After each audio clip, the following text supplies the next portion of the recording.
Bandos, the god of war and conflict, first shows up during the beginning of the Third Age of Gielinor, shortly after the commencement of the God Wars. He came with the goal of becoming a major deity and ruler of Gielinor. He is believed to originate from the world Ubisk and ruled over the various goblin tribes, ogres, trolls, orcs, and mind goblins.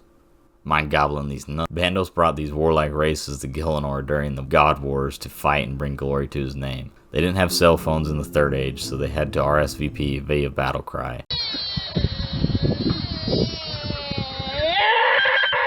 Bandos strutting onto Gielinor was like a wrestler crashing a ballet performance. Here it comes! But not all that were brought fought for the big high war god, as we find out from the high priest during the Land of the Goblins quest. One of the original 12 goblin tribes, the Dorgeshuun, rebelled early on and was consequently cursed by Bandos, and their city was sealed off for centuries.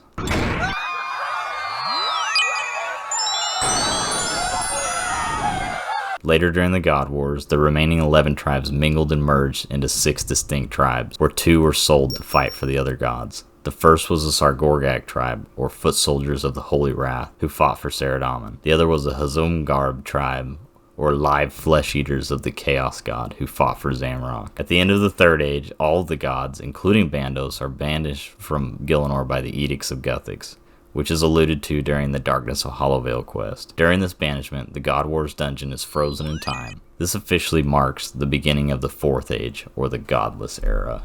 We later find ourselves playing in the Fifth Age, where remnants of Bandos and the God Wars can still be found.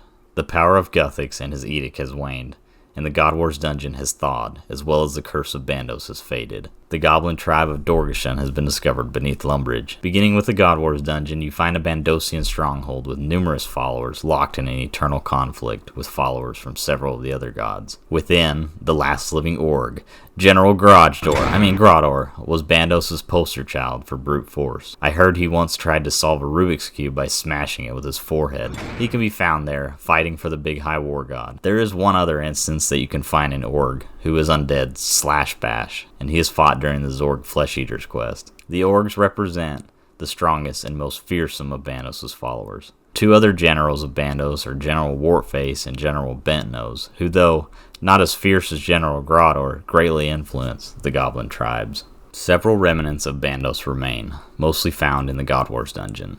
These include Bandos' Godsword, the Bandos chestplate, Bandos tassets, and Bandos boots. Another piece that is found during another slice of ham quest during an archaeological dig is the ancient mace. Though relatively few Bandosian pieces remain from the Third Age, they represent useful and powerful pieces of equipment, even in the Fifth Age of Gielinor. The Dorgeshuun rebelled from Bandos as they were the least like the other goblin tribes, and were even self-described pacifists. The Dorgeshuun goblins decided they'd rather have a tea party than join Bandos' war party. They aspired to intelligence and discovery, which does not align with any of Bandos' teachings. During the Dorgeshuun questline, it seems that Bandos has somewhat forgiven the Dorgeshuun for rebelling, because a Dorgeshuun goblin, Zanuck, receives the mark of Bandos on her head during the death of the Dorgeshuun quest. Then, when talking to the goblin generals during another slice of ham quest, you discover that Zanuck is likely the goblins' prophesized chosen commander. This is further corroborated during the Land of the Goblins quest, when Grubfoot has a dream that it is Zanuck's destiny to lead the goblins back to Ubisk.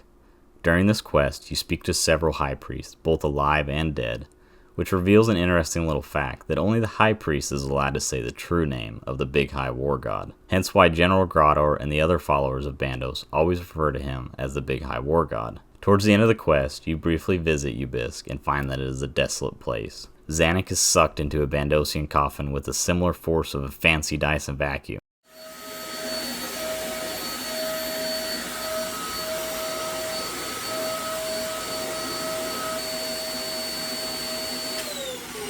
Hey, What are you doing? why'd you walk in on me like this? And is not seen again. It is assumed that after Bandos had been banned by the Edicts of Guthix, he returned to Ubisk and took out his anger on the land and eventually rendered the planet barren and ruined.